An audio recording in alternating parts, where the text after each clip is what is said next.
kept making fun of me at a pre-party until I couldn't take it anymore. I stood up and took revenge. I found out my wife was cheating on me right in front of her coworkers. Terrible, right? So let me tell you about the disaster which turned my life upside down. I met my wife, Sarah, at a small coffee shop near campus during our senior year of college. It was one of those cliché, picture-perfect moments that you see in romantic comedies or read about in sappy novels. I remember it vividly, almost like it happened just yesterday, even though years have passed since that fateful day.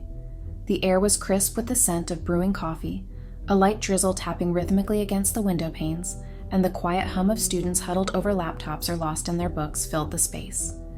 I was standing in line, my mind somewhere between choosing the usual black coffee or maybe treating myself to something sweeter when she turned around. Sarah, with her chestnut brown hair tied in a loose ponytail and her eyes that sparkled with curiosity, looked right at me and asked if I had any idea what café au lait meant. Her voice had this warm, melodic quality that instantly drew me in, and I couldn't help but smile.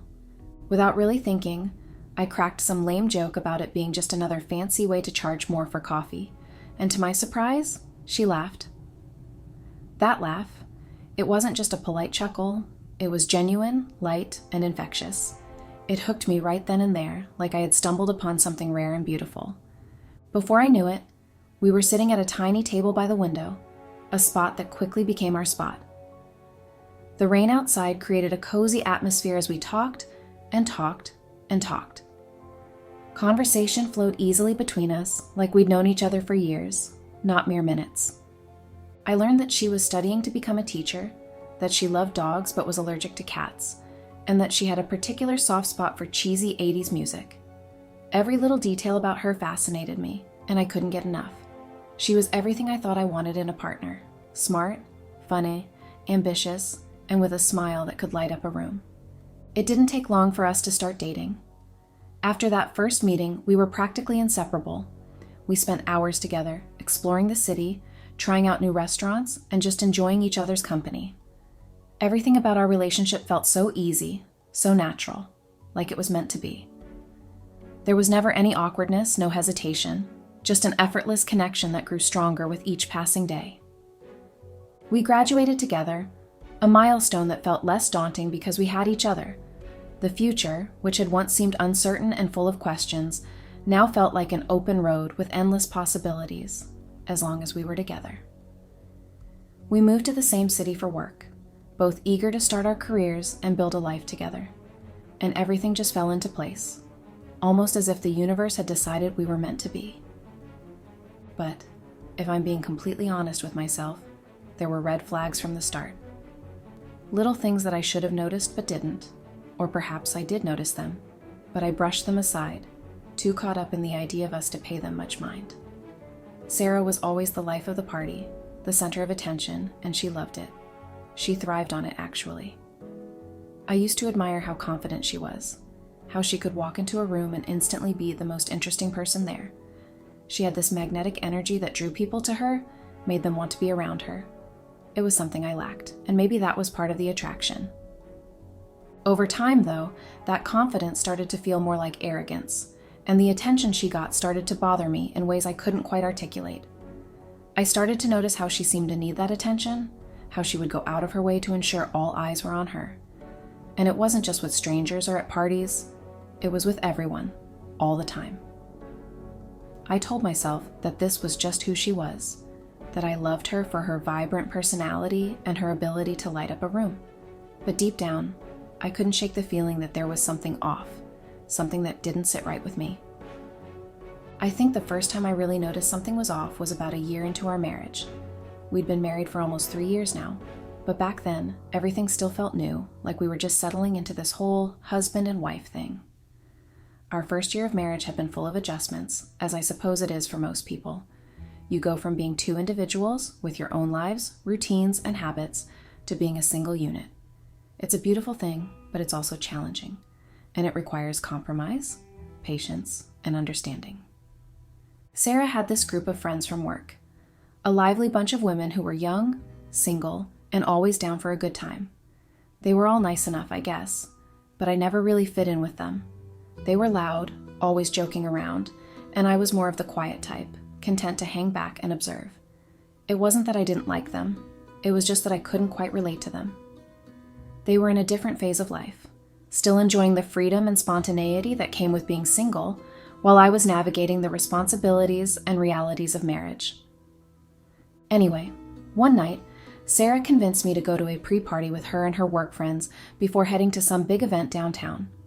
I didn't really want to go. I had a long week at work, and all I wanted to do was relax at home. But Sarah was insistent. "It'll be fun," she said, giving me that smile that made it impossible to say no. That smile had gotten me into so many situations before, situations where I'd rather have just stayed home. But for her, I put on a brave face and go along with whatever she wanted to do. So, I went. I didn't know most of the people there, just the usual faces from Sarah's office that I'd seen a handful of times at other gatherings. As soon as we walked in, it was clear that this was their territory, not mine. They were already a few drinks in, laughing, making jokes I didn't get, and generally having a good time. The energy in the room was high, the music was loud, and the air was thick with the smell of alcohol and perfume. Sarah, of course, jumped right into the mix, leaving me to fend for myself on the outskirts. There were a few other guys there, mostly boyfriends or husbands of Sarah's coworkers. Like me, they didn't seem entirely comfortable, standing off to the side, nursing their drinks, and trying to look like they were having fun. I remember feeling a small sense of relief that I wasn't the only one who felt out of place. At least it wasn't just me who didn't quite fit in. But that relief was short-lived. I tried to join in the conversation, tried to find some common ground with Sarah's friends, but it didn't take long for things to take a turn. I don't even remember how it started, but suddenly I was the butt of the joke. It was small stuff at first, teasing me for not knowing the latest pop culture references, ribbing me about my job, which was nowhere near as glamorous or exciting as theirs. They were all in creative fields, working in marketing, advertising, or something equally trendy and fast-paced. Meanwhile, I had a steady, if somewhat dull, job in finance. It paid well, and I was good at it, but it didn't exactly make for interesting conversation at parties. I laughed along with them, trying to be a good sport, but it quickly escalated. The jokes got meaner, more personal, and I could feel my face burning with embarrassment. It wasn't just playful banter anymore. It felt like they were taking cheap shots at me, and I was an easy target. I tried to brush it off, to tell myself that it didn't matter, that they were just having fun, but it did matter. It stung. It made me feel small, like I didn't belong, like I was less than them. And the worst part? Sarah just stood there, laughing along with them. She didn't say a word to defend me, didn't try to steer the conversation in another direction. She just let it happen. I don't know what hurt more, the things they were saying or the fact that she was okay with it. She didn't seem to notice that I was uncomfortable, that I was standing there, smiling weakly, pretending that it didn't bother me. I've always been someone who avoids conflict at all costs. I don't like making a scene, and I hate feeling like I'm causing a problem. It's a trait that I've had since I was a kid, something I picked up from my parents, who were always quick to smooth over any disagreements or arguments.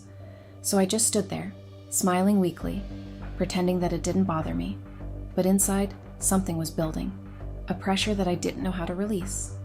It was like a knot in my chest, tightening with every passing moment, with every snide comment, with every laugh at my expense.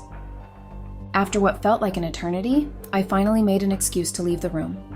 I couldn't take it anymore. I needed a moment to collect myself, to breathe. I found myself in the bathroom, gripping the sink and staring at my reflection in the mirror. My face was red and my hands were shaking. I tried to calm down, to rationalize what had just happened.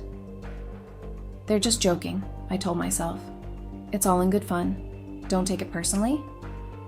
But it wasn't fun. Not for me. It felt like a cruel joke, like they. But it wasn't fun. Not for me. It felt like a cruel joke, like they were all in on something that I wasn't, and Sarah was right there with them. The more I thought about it, the more I realized that this wasn't the first time something like this had happened. There were other parties, other nights where I'd been the outsider, the odd one out in Sarah's world. And every time she just let it happen. She never stepped in, never stood up for me. It was like she didn't care, or worse, like she enjoyed it. I spent a long time in that bathroom, longer than I probably should have. I was trying to decide what to do next. I could go back out there, pretend like everything was fine, and make it through the rest of the night with a forced smile plastered on my face. Or I could walk out, leave the party, and what? Go home alone?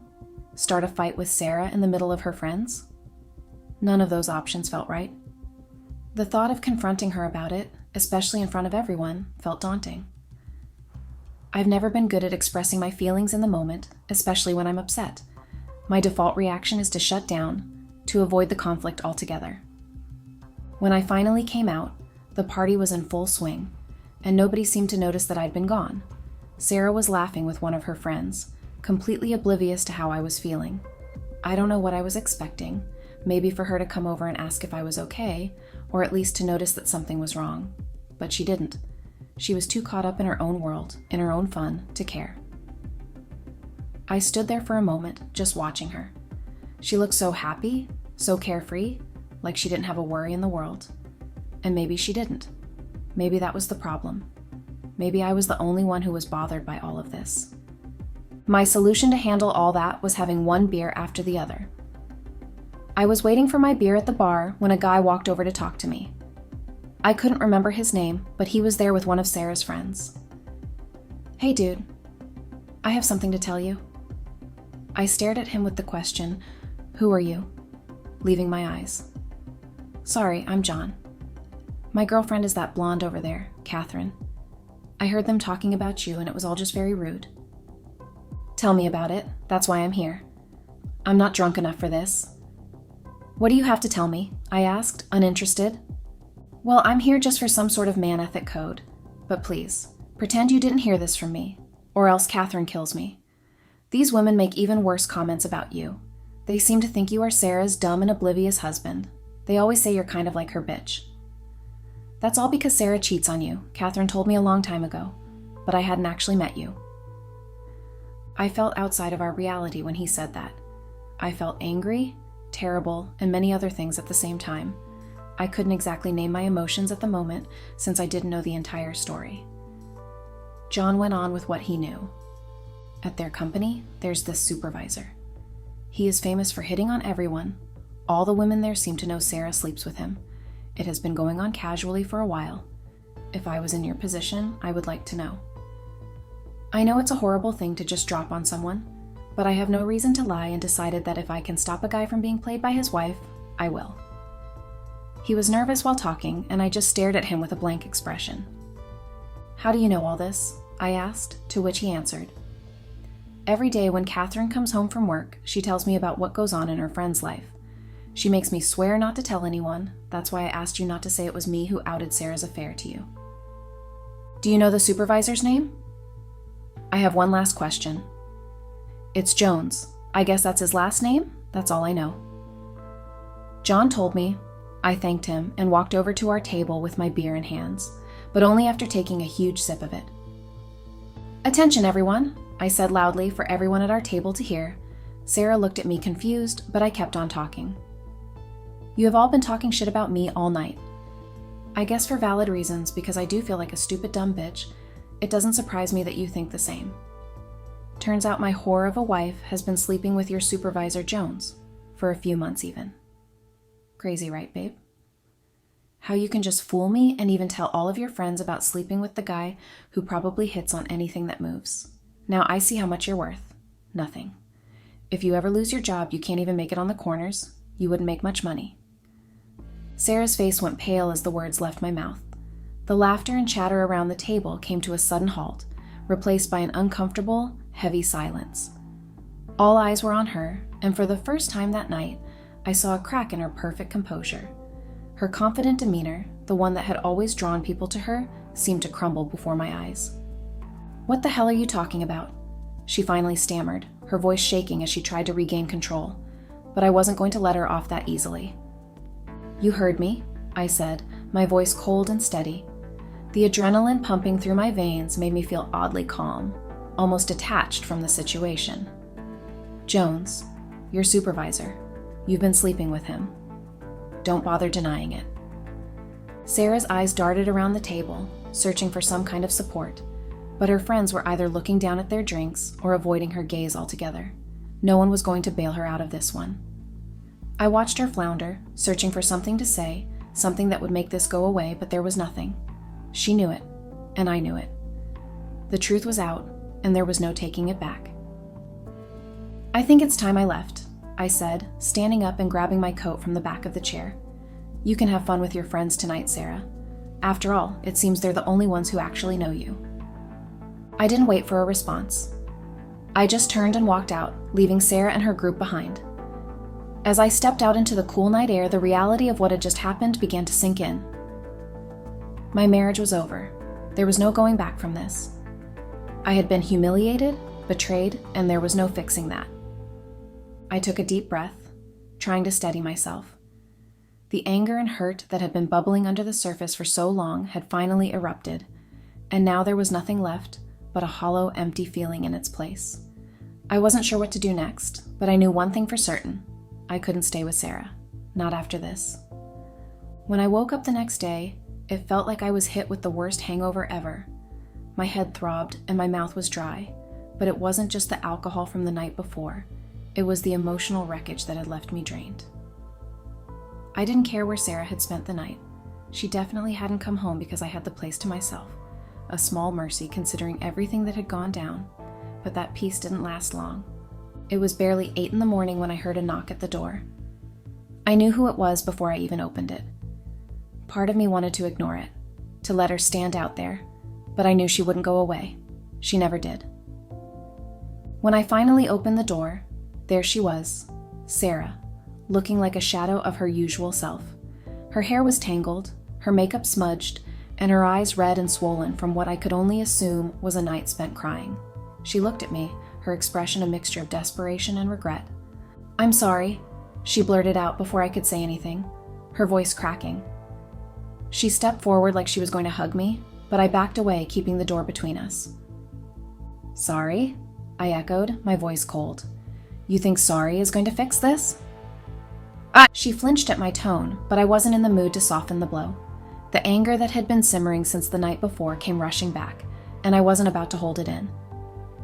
"I never meant for it to go this far," she continued, her voice trembling. "It was just a mistake, a stupid mistake. I wasn't thinking, and it just happened. But it didn't mean anything, I swear." I crossed my arms, leaning against the doorframe as I looked her over. The sight of her, disheveled and pleading, might have softened me once, but not now.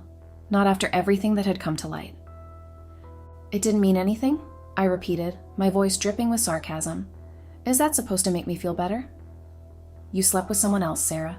Multiple times, from what I hear. You lied to me. You humiliated me in front of your friends, and now you expect me to just... What? Forgive you? Pretend like none of this happened?" Her bottom lip quivered, and for a moment, I saw the woman I had fallen in love with all those years ago, vulnerable and unsure. But that wasn't enough to sway me. "I know I messed up," she said, her voice barely above a whisper. "I was stupid and I didn't think about what I was doing. But I love you, and I don't want to lose you. Please, can't we just talk about this? Can't we try to fix it?" "Fix it?" I let out a bitter laugh. "How do you propose we fix this, Sarah? You think I can just forget that you've been sleeping with another man? That you've been making a fool out of me for who knows how long?" She shook her head, tears spilling down her cheeks. "No, I don't expect you to forget. I want to make it right. I know I don't deserve it, but I'm begging you to give me a chance to prove that I can change, that we can get past this." I stared at her for a long moment, searching for any sign that this was a nightmare I could wake up from, but it wasn't. This was real, and there was no going back. "Why?" I asked, my voice finally softening, but not out of pity, out of sheer exhaustion. "Why did you do it, Sarah? What did I do that was so wrong, so unbearable, that you felt the need to go behind my back like this?" She hesitated, looking down at her feet as if the answer could be found there. "I don't know," she finally admitted. "I don't have a good reason. I guess I was scared. Of getting too comfortable, of settling into a routine. I needed excitement, and I made the worst possible choice. I'm not trying to make excuses. I don't know why I did it. But I regret it. I regret it so much." I took a deep breath, trying to process her words. It was all so typical, cliché even. The thrill seeker who couldn't handle the stability of a real relationship, who needed the rush of something forbidden to feel alive. But that wasn't the life I had signed up for. I had given her everything, and this was how she repaid me. "I can't do this anymore, Sarah," I said quietly. "I can't be with someone I can't trust, someone who doesn't respect me. You made your choice, and now I'm making mine." Her eyes widened in panic as she realized what I was saying. "Please, no, don't say that. Don't throw us away. I'll do anything to make this right. Just don't leave me. Don't give up on us." But I had already made up my mind. The woman standing before me wasn't the person I thought I had married. She was someone who had betrayed me in the worst possible way, and no amount of tears or apologies could change that. "Goodbye, Sarah," I said, stepping back and closing the door. I heard her sobs on the other side, muffled by the door, but I didn't open it again. I couldn't. There was nothing left to say. Update. The next few after our official breakup were a blur. I moved out of the apartment we shared and stayed with a friend while I figured out my next steps. The divorce proceedings were ugly, as I expected they would be. Sarah tried to salvage what was left of her reputation, claiming that I had overreacted, that it was just a fling and it didn't mean anything. But it didn't matter what she said. The damage was done, and there was no undoing it. Her friends, the same ones who had been laughing at my expense, rallied around her, trying to paint her as the victim. They said I was cruel, that I had overreacted, but I didn't care. I wasn't interested in their opinions anymore. I was done trying to fit into Sarah's world, a world that had never truly accepted me. As for Sarah, she didn't take the divorce well. She tried to hold on to the life we had built together, tried to make me believe that we could somehow work through this, but I couldn't see a way forward. The trust was gone, and without that, there was nothing left to build on. I filed for divorce on the grounds of infidelity, and it didn't take long for the rumors to start circulating at her workplace. The affair with Jones was an open secret, and once word got out that it had led to the end of our marriage, it wasn't long before her professional life began to unravel as well. Jones, who had a reputation for getting involved with his subordinates, was quietly let go, and Sarah found herself isolated and struggling to maintain her position. The people who had once been her friends started to distance themselves, not wanting to be associated with the scandal. Months passed, and I slowly began to rebuild my life.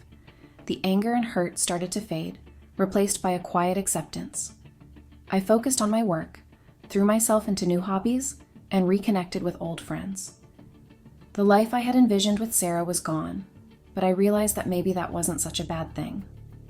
I had lost something, yes, but in doing so, I had also freed myself from a relationship that had been toxic long before I had admitted it to myself. As for Sarah, the last I heard, she had left the city, trying to start fresh somewhere else. The divorce had been finalized, and I didn't hear much from her after that. We had no reason to stay in contact. There were no children, no shared property other than the apartment, which I fought for during our divorce and sold right after it was finished. I didn't need any reminders of the life we had once shared, but for pride, I also couldn't let her have the apartment. In the end, I learned a lot from the experience. I learned to trust my instincts, to stand up for myself, and to walk away from situations that weren't good for me.